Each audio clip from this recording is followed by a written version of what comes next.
Hello, welcome back to Suriya's daily life. তো এই যে আমি মোটামুটি স্নান করে রেডি হয়ে গেছিলাম। তো ঠাকুরকে পুজো দিলাম। তো ঠাকুরকে পুজো দিয়ে রেডি হয়ে গেছিলাম। তো এই যে সকাল সকাল আমি কি করলাম যে কালকে এগুলো এই ধরনের ইয়েগুলো কাটছিলাম, গোড়াগুলো কেটে এই যে মাটির মধ্যে পুঁতে দিয়েছি। তো তারপরে দেখছি যে সকালবেলায় ওই ধরনের ইয়েগুলো গজিয়ে উঠেছে। তারপরে এই গোলফিশটা মানে কি বলবো, গোলফিশটা যে এই যে যখন খিদে পায় না, খুব হাইপার অ্যাক্টিভ আর কি। মানুষের ইয়ে পেলেই আর কি, মানে কী বলবো, ছোঁয়া পেলেই চলে আসে। তারপরে এই যে নারকেল কুটনিটা, এটা আমার কাছে প্রথম দেখা। এই নারকেল কুটনিটা এরা এইভাবেই নারকেল কুটে।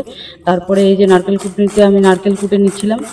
তারপর নারকেল কুটে নেওয়ার পরেই এই যে পেঁয়াজ কাটবো, পেঁয়াজ কেটে নিলাম, লঙ্কা কেটে নিলাম। লঙ্কা কাটতে ভয় লাগে তাই একটু এইভাবে কেটে নিয়েছি পেঁয়াজ। তারপর নারকেল গুঁড়ো দিয়ে এই যে রান্না করবো, কাঁচকলা রান্না করবো, সরি কলার ঝোল রান্না করবো। তারপরে এই যে রান্না হচ্ছে, দুধের থেকে রান্না করছি। দুধের থেকে রান্না করতে গিয়ে এই যে আমি আমার এই হাল দুধ থেকে সব দিচ্ছিলাম। তো ছুঁড়ে ছুঁড়ে ছুঁড়ে ছুঁড়ে ছুঁড়ে তো নয়, দুধ থেকে যাওয়ার মানে একটা তেল ছুঁড়ে আসার একটা ভয় আমার কাছে এখনও রয়ে গেছে। তো তেল ছোড়ার ভয় থেকে আর কি কী বলবো, মানে এমন একটা ভয় জমে গেছে ভেতরে না, মানে বলার মতো না। দুধ থেকে রান্না করছি। এই যে 3 হাত দুধে রয়েছে, আমি 3 হাত দুধের থেকে রান্না করছি। তো এই যে দুধের থেকে কাঁচকলা রান্না করছি, আর তার সাথে রান্না করছি কুমড়ো ভাজা আর কাঁচকলা বারবার বলছি, কলার তরকারি সেই নারকেল দিয়ে রান্না করছি। নারকেল দিয়ে রান্না করেই তারপরে রান্না সেরে নিয়ে আমাকে আবার বেরোতে হবে তাড়াতাড়ি। এই যে সময়ের ব্যস্ততা, তাড়াতাড়ি এর জন্য অন্যদিকে আবার ভাত রয়েছে, সব একসাথে রান্না করছি। তো ভাত রান্না করছি, এদিকে কুমড়ো ভাজা, আর এইদিকে অন্যদিকে রান্না করছি। এটা হলো কলার থোড় আর কি, নারকেল দিয়ে রান্না করছি। প্রথমবার নারকেল দিয়ে রান্না করছি, আমি দেখেছি নারকেল দিয়ে রান্না করা, খেয়েছি, তাই জন্য মানে ভালো লেগেছে। তাই জন্য আমি প্রথমবার চেক করছি যে নারকেল দিয়ে কীরকম লাগে। তো এই যে কুমড়োর ভাজা তৈরি হয়ে গেছে, কুমড়োর ভাজাটা দেখতে সুন্দর লাগছে। তারপরে এই যে এটাকে কী যেন বলে, কলার থোড় নারকেল দিয়ে রান্না করলাম। তো এটাও ভালো লাগলো, খেতেও বেশ ভালো লাগলো। মানে দেখতে যতটা ভালো লাগছে, খেতেও টেস্টি, মানে খুবই খুবই খুবই ভালো টেস্টি। তারপর রান্নার মধ্যে দিয়ে আমার ওইখানে ধৈর্য খুলেছিল না, আবার এই যে গোলফিশটার কাছে চলে আসলাম। গোলফিশটা মানে বারবার আমার আঙুল খেতে চাচ্ছিলো, মানে এর সাথে খেলা করতে একটু ভালো লাগছিলো, সময়টাও একটু কেটে যাচ্ছিলো, অন্যদিকে রান্নাও হচ্ছিলো। তো এই যে কলার থোড় রেডি। ধোয়াটা কি সুন্দর উঠছে ক্যামেরায়, একদম আমার ক্যামেরাটার অবস্থা খারাপ করে দিল। তারপরে এই যে এত সুন্দর লাগছে কলার থোড়টা, বলার মতো না, মানে খুবই খুবই খুবই ভালো লাগলো খেতে।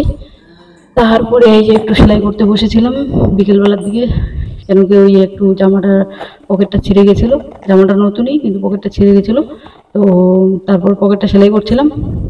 পকেটটা সেলাই করতে গিয়ে মানে মনে পড়ছিল যে আগে আমরা কত সেলাই করতাম। এখনকার জামানা এমন এসে গেছে যে মানে সেলাই করার কথা তো মানে ভুলেই গেছিল। হাতে সেলাই, মেশিন, সব শুধু মেশিন। আগে তো হাতে সেলাই কত করতো মানুষ, কাঁথা সব কিছু সেলাই করতো। এই যে তারপরে বাদুরটা সেলাই করছিলাম, তখনই বাদুরটা এসে গেছিলো আমাদের রান্নাঘরের থেকে। তারপরে অন্যের রান্নাঘরে গেছে, অন্যের রান্নাঘর থেকে ওই যে কি স্ন্যাক্স বের করে খাচ্ছে। আমার 7টা ডিম নষ্ট করে ফেলেছে এই বাদুরটা। 7টা ডিম, একদিন 4টা ডিম নষ্ট করেছে, তারপরে আরেকদিন 3টা ডিম নষ্ট করেছে। তারপরে আজকে আর রান্নাঘরে এসেছিলো, আজকে আর কিছু পাইনি। তারপরে এই যে অন্যের রান্নাঘরে গিয়ে নেট দিয়ে ভেতরে ঢুকে এই যে সব কি স্ন্যাক্স বের করে খাচ্ছে।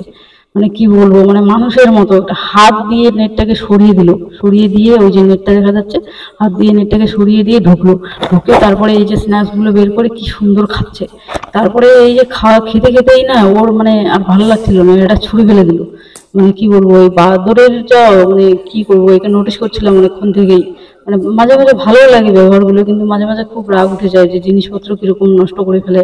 7টা দিন কম সম নাকি। তারপরে এই যে স্নান করে টোরে এই যে পুজো দিয়ে এই যে একটু রেডি হয়ে আবার বেরোবো। বিকেলবেলার দিকে আমার অনেক কিছু কেনার থাকে। তারপরে সকাল থেকে দুপুরবেলা একটু ব্যস্ত থাকি। তারপরে এই যে স্নান করে যেহেতু নিজেকে একটু মানে দেখতে ভালো লাগছে, ঠাকুর পুজো দিয়ে দিলাম। পুজো দিয়ে নিজেকে আর কি দেখতে ভালো লাগছে। যেরকমই লাগুক, আমি নিজেকে কখনো খারাপ বলি না, নিজেকে সবসময় সুন্দর বলে মনে করি, মানে বিশ্ব সুন্দরী বলে মনে করি, কখনো খারাপ মনেই করি না। মানে এত সুন্দর আমার মধ্যে, মানে বিনা মেকআপ, মানে কোনো মেকআপ টেকআপ করি না। তো মানে শুধুমাত্র এই যে মানে মেকআপ ছাড়াই আর কি নিজেকে দেখতে খুবই ভালো লাগে। আর আমি মেকআপ ছাড়া থাকতে পছন্দ করি, মানে খুবই খুবই খুবই খুবই ভালো লাগে আমার মেকআপ ছাড়া থাকতে। মানে সিম্পল সাধারণভাবে থাকতে ভালো লাগে আর কি। তারপরে এই যে বেরোলাম, নিচের দিকে যাচ্ছি এবার। বেরিয়ে আবার দোকানে যেতে হবে, দোকান থেকে সব কিনে নিয়ে এসে টেসে তারপরে আবার অন্য কাজও রয়েছে, অন্য কাজ সামলাতে হবে। তারপরে নিচে নামতে গিয়ে আবার আমার যেটা প্রতিদিনের অভ্যেস, নিজেকে ঠিক করা, এই ঠিক করা সেই ঠিক করে যাচ্ছিলাম। তারপরে এই যে বিকেলবেলার দিকে একটু সন্ধ্যাবেলার দিকে একটু হাঁটতে বেরিয়েছিলাম। হাঁটতে গিয়ে দেখি এই যে পার্কে এই যে জল দিচ্ছে, কীভাবে জল দিচ্ছে, এই জিনিসটা খুবই ভালো। জল দিচ্ছে ড্রেনের মতো করে, কি সুন্দর জল দিচ্ছে। তারপরে এই যে জল দেওয়া দেখে আর কি বলবো, ভালো লাগলো। তারপরে মানে এই যে ড্রেনের মধ্যে দিয়েই সব জল যাচ্ছে, কত সুন্দর লাগছে। মানে সাইড করা রয়েছে, পাইপ সেট করা রয়েছে, সেই পাইপ সেট করা দিয়ে জল দিচ্ছে, মানে কোনো রকম অসুবিধা নেই। শুধু পাইপটাকে অন করে দিয়ে দিল, ট্যাপটাকে অন করে দিয়ে দিল, তারপরে ট্যাপে দিয়েই সব জল এখান থেকে ওখানে যাচ্ছে। তারপরে এই গাছটা আমার খুবই প্রিয়। এই গাছটার নিচে আমি অনেকটা সময়, বলতে আমার আধা ঘন্টা সময় একটু দিনের মধ্যে পাই, সেই সময়টা এখানে কাটাই। এই গাছটা আমার খুবই খুবই খুবই প্রিয়।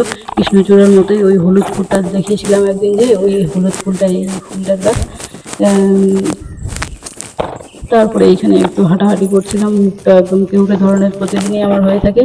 এটা আমার মুড খারাপও নয়, এটা আমার ভালো সময়ও নয়। আমার মুডটা সবসময় এইরকম গম্ভীর অবস্থায় থাকে, গম্ভীর অবস্থায় আমি সবসময় থাকি, আর কি বলবো। তারপরে এই যে সময়টা কাটিয়ে উঠলাম, তো তারপরে সময় কাটছে না, একটু হাঁটাহাঁটি করছিলাম। হাঁটাহাঁটি করার পরে এদিকে একটু ঘোরাঘুরি করছিলাম। ঘোরাঘুরি করে এইখানে ভাবছিলাম যে মুখটা তো আমার কখনোই হাসি থাকে না, হাসি মুখ আমি রাখি না কখনোই। তারপরে এদিক ওদিক করে ঘোরাঘুরি করছিলাম। ঘোরাঘুরি করতে হাঁটতে আমার আধা ঘন্টা সময় কাটছে না। তারপরে এই প্রতিদিন আমার ভাবনা চিন্তা, হাসি তো মোটামুটি মুখে নেই বললেই চলে। তারপরে হাঁটাহাঁটি করার পরেই তারপরে আমার ফ্রেন্ড আমার এই যে ফটোটা এখন কমপ্লিট হয়নি, ফটোটা আছে। এই ফটোটা কমপ্লিট হতে মোটামুটি আরও কয়েকদিন লাগবে, পিকচারটা মানে রিয়েলিটি নিয়ে আসতে আরও কয়েকদিন লাগবে। তারপরে রাতের দিকে রান্না হলো সেমিয়া বিরিয়ানি অ্যান্ড চিকেন 65। তারপরে এই যে তৈরি হয়ে আসলো, আমি রান্না করছিলাম চিকেন 65। তারপরে এই যে চিকেন 65 আর সেমিয়া বিরিয়ানি সব রেডি হয়ে আসলো। তো ওকে, বাই বাই।